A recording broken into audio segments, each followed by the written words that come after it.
De skiepaddenopvang op Harkema houdt per direct op met het inzamelen van kleine schoon. En daar baalt de stichting van. Het is wel heel rot, want we hadden dit ongeveer 6 jaar hier dienen. We hebben altijd wel wat afval erin. Maar we hadden het idee in deze regio, maar we betalen voor het start, om daar rommel te starten. Ja, en we hadden het idee dat eigenlijk het veroorzaakt dat er meer rotzooi eigenlijk dumpt wordt. Echt vieze klingen, vieze dekberen, kleden, hondenkleden, neem maar op. Tot echt hoezenafval. Nou, je bent nog second die ben hier binnenkomen. Nou ja, wat ik je voor het zag is vieze dekberen.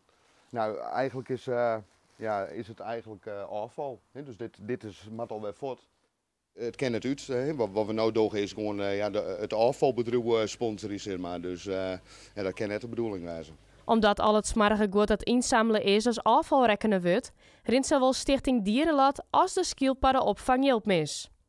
Toch bleef de skiepaddenopvang positief en stiepje ze de stichting op een andere manier. We maken reclame voor Dierenlot, evenementen die Dierenlot organiseert, die wie ik weer ondersteunen, waar wie ik weer reclame voor mij zie. En zo kunnen we gewoon een beetje helpen.